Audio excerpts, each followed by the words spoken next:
Hey guys, welcome back to my channel Earth Mom Dehradun. और आज podcast शुरू करने से पहले मैं एक क्वेश्चन आप सबसे पूछूंगी और मैं आप सबसे यही रिक्वेस्ट करूंगी कि जेन्युइन तरीके से दिल पे हाथ रख के मेरे इस क्वेश्चन का जवाब ज़रूर देना। सो क्वेश्चन मेरा ये है कि आप में से कितने लोगों ने ऐसा कोई काम अपनी लाइफ में किया है जिस काम में आपने अपना स्वार्थ ना देखा हो, जो काम आपने सोशल वेलफेयर के लिए किया हो, चाहे छोटे से छोटा काम हो, चाहे किसी को एक बिस्किट दिया हो, चाहे किसी की थोड़ी सी भी मदद की हो। लाइफ में कुछ ना कुछ सभी ने किया होता है। तो मैं चाहती हूँ कि कमेंट सेक्शन में आप लोग ज़रूर मुझे बताएं कि आपने अपनी ज़िंदगी में ऐसा कोई काम किया जिस काम को करके आपको बहुत अच्छा लगा हो और आपने कभी भी उस काम के बारे में किसी को बताया नहीं। अब आप सोच रहे हो कि मैं ये क्वेश्चन आप सबसे क्यों कह रही हूँ, क्योंकि मेरा रिएक्शन आज इसी बेस पे है कि ऐसा काम जिसमें हमारा निजी कोई स्वार्थ ना हो, वो काम हम सिर्फ अच्छे कर्म के लिए और लोगों की भलाई के लिए या किसी भी चीज़ की भलाई के लिए कर रहे हो। ठीक है, तो आप लोग कमेंट सेक्शन में ज़रूर बताना। मैं सबके कमेंट्स पढ़ूंगी और आपके कमेंट्स का वेट ज़रूर करूंगी। तो चलिए रिएक्शन शुरू करते हैं। वैसे मैंने इस टॉपिक पर और इस बारे में कभी भी बात नहीं की। मैं बात कर रही हूँ नाफरमान के फार्म हाउस के बारे में, जिसका पहले नाम इंसानियत था, उसके बाद नाम तुलसी माता के नाम पे रखा गया। दोनों ही नाम अपने आप में खूबसूरत थे, लेकिन इन्होंने तुलसी नाम प्रेफर किया जो कि तुलसी माता का है अपने आप में। हर हिंदू जानता है कि हमारी जिंदगी में तुलसी माता का कितनी महत्वपूर्ण भूमिका है और हम तुलसी माता को कैसे पूजते हैं। तो नाम का सिलेक्शन बहुत अच्छा। भले ही इस नाम का आइडिया आपको आपके उन्हीं लोगों के द्वारा मिला गया जिन लोगों को आप अक्सर खड़ी खोटी सुनाते हैं, बट नाम आपने वहीं से लिया है। तो क्रेडिट तो आप कभी देते नहीं, बट गुस्से में तिलमिलाते हुए जरूर आ जाते हैं। लेकिन अगर कहीं से कोई चीज़ का आइडिया मिल जाता है तो उस चीज़ को भी बता देना चाहिए। तो बात करते हैं फार्म हाउस की। तो मैं इस कॉज के लिए ना पर्सनली बहुत खुश थी जब मुझे पता चला कि ऐसा कोई फार्म हाउस ये लोग खोलने का आइडिया लगा रहे हैं। वैसे फैमिली बहुत कॉम्प्लिकेटेड है, तो इतनी जल्दी से ट्रस्ट होना इन पे बनता नहीं है।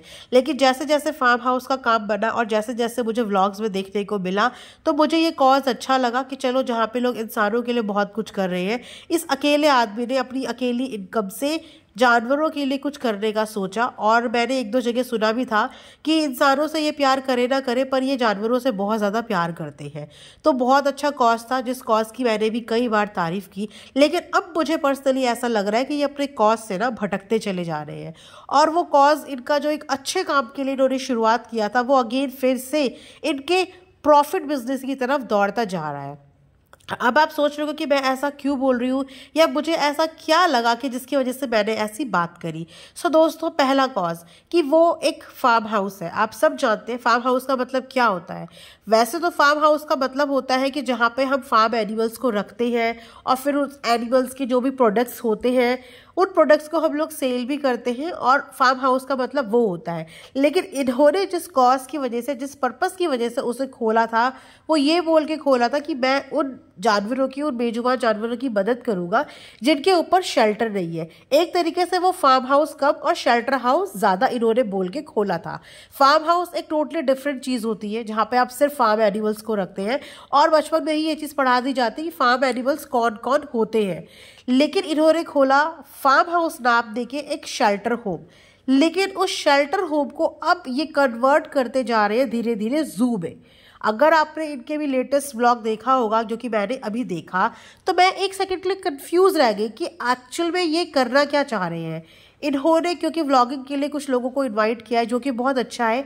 ये न्यू क्रिएटर्स के लिए भी बहुत अच्छा है कि उन्हें वहाँ पे जाके उनसे इंटरेक्ट करने का मौका मिलेगा और कहीं ना कहीं उनके चैनल के लिए ये फायदेमंद होगा। बट वहाँ पे इनका भी फायदा हो रहा है कि इनका भी जो ये शेल्टर होम है, जो शेल्टर कब फार्म हाउस है, और फार्म हाउस कब अब जू बन चुका है, उसका भी प्रमोशन हो जाएगा। लोग उस जगह को जानेंगे और कहीं ना कहीं इनकी हेल्प होगी। ये भी बात सही है कि एक बंदे के बस का नहीं होता इतने सारे जानवरों की मदद कर पाना। आप एक दिन कर सकते हो, 2 दिन कर सकते हो, पर पूरी जिंदगी नहीं कर सकते। और वो भी जब जानवरों की संख्या बढ़ती चली जाए, तो उसमें आपको एक सपोर्टिंग हैंड की जरूरत पड़ती है। वेदर आप किसी एनजीओ के साथ टाई अप करो या आप किसी भी ऐसे इंसान का कोलैबोरेशन करो जो शेल्टर होम्स चलाता हो या जिसका अच्छे खासे बैनर में शेल्टर होम का काम हो। बट इन्होंने उस शेल्टर होम को कन्वर्ट कर दिया है कम्प्लीटली जू में। मैंने वहां पे देखा कि इन्होंने एक पूरा प्रॉपर इतना बड़ा सा पिंजरा बनवाया है और उस पिंजरों में इन्होंने तरह तरह की बर्ड्स को रखा है, जिन बर्ड्स को एक्चुअल में मैंने खुद जू में देखा है। जू में आप कभी भी जाते हो तो वहाँ पे बर्ड्स का एक अलग सेक्शन होता है जिसमें जू के अंदर कई सारे डिफरेंट डिफरेंट टाइप के बर्ड्स होते हैं और उन बर्ड्स को देखने की टिकट भी लगती है, पैसे भी पे करते हैं। तो इन्होंने भी क्या, जो बर्ड्स अपने पास डिफरेंट डिफरेंट तरीके की रखी है, उन बर्ड्स को टिकट लगा के देखने के लिए रखा है। बिकॉज जहाँ से मुझे पता था कि इस फार्म हाउस की बुनियाद इस चीज पे रखी गई थी कि यहाँ पे पीड़ित जानवरों की ट्रीटमेंट की जाएगी, जिनके ऊपर छत नहीं है उनको छत दी जाएगी। लेकिन वो बर्ड्स तो बहुत अच्छी है, इनफैक्ट पैसे दे के खरीदी हुई बर्ड्स हैं वो सारी, बिकॉज वो ब्रीड बर्ड्स हैं, अच्छी अच्छी ब्रीड्स की बर्ड्स हैं, वो पैसे दे के खरीदी हुई बर्ड्स हैं। और मुझे बताओ कि कौन सा शेल्टर होम पिंजरे में बर्ड्स को बंद करके रखता है, जबकि हम सब जानते हैं कि बर्ड्स को खुले आसमान पे ही छोड़ना चाहिए। पिंजरे में आप उसको बोल दो हाय मेरा बच्चा कितना सुंदर लग रहा है, हाय देखो बच्चे कितना खुश है, वो बच्चे खुश नहीं है। पिंजरे के अंदर कोई भी इंसान, कोई भी जानवर, कोई भी जीव कभी भी खुश नहीं होता। हर किसी को पिंजरे से बाहर की आज़ादी ही पसंद होती है। तो मुझे ना यहाँ पे ऐसा लग रहा है कि ये अपनी डायरेक्शन से ना भटक गए हैं, या इन्हें समझ नहीं आ रहा कि अब मुझे क्या करना है। ऊपर से इन्होंने एक और बात करी कि इनके काफ़ी सारे डॉग्स जो हैं वो अब ठीक हो चुके हैं, तो अब ये उनको रिलीज़ कर देंगे और अब न्यू डॉग्स लेके आएंगे। तो डॉग्स को रिलीज़ कर देंगे। आपने उन डॉग्स पे इतना खर्चा किया, उनको ट्रीटमेंट दिया, उसके बाद आप उनको वापस से रिलीज़ कर रहे हो मरने के लिए कि वापस से कोई उन पर अटैक करे, वापस से उन्हें कोई मार दे। जहाँ पे आपने एक एनिमल्स के नाम पे वो फार्म हाउस खोला था, वहाँ पे बर्ड्स का कोई भी काम नहीं था। आपने वो कोई डेकोरेशन पर्पस से या जू पॉइंट ऑफ व्यू से जगह नहीं खोली थी। आपने वो खोली थी जगह उन जानवरों की, उन पशुओं की मदद के लिए जिनको आए दिन चोट लगती है, लोग मारते हैं, एक्सीडेंट का शिकार होते हैं। तो मुझे थोड़ा सा यहाँ पे ऑकवर्ड लगा, तो मैंने कहा चलो बात करनी चाहिए। हो सकता है कि वाकई में नाफरमान जी अपनी जगह से और अपने काम से थोड़ा सा भटक गए हो, तो उनको समझ में आए कि उनका काम क्या है और वो अब कर क्या रहे हैं, वो कौन से डायरेक्शन में जा रहे हैं। फार्म हाउस में डेकोरेशन नहीं चाहिए, फार्म हाउस में चाहिए कि आप कितने मैक्सिमम जानवरों की मदद कर पा रहे हैं और कर रहे हैं। आप बहुत अच्छा काम कर रहे थे। जब मैंने देखा था कि बहुत सारे डॉग्स इनके पास किस किस स्थिति में आए थे और वो कितने अच्छे इनके फार्म हाउस के अंदर हुए, वो देखने को मिला। लेकिन अब ये बर्ड वाला सिनेरियो ना मेरे बिल्कुल दिमाग से बाहर है, जो कि मुझे समझ में नहीं आया।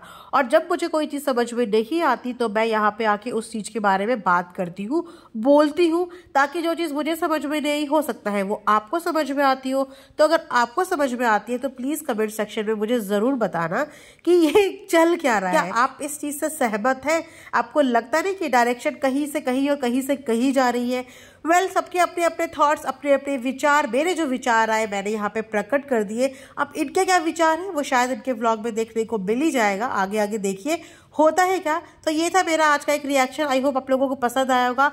लाइक शेयर सब्सक्राइब जरूर करें। देखिए नाक मेरी बंद है लेकिन मुंह मेरा अभी भी चल रहा है, तो यहीं पे ऐड करते हैं। Thanks for watching earth Mom Dehradun.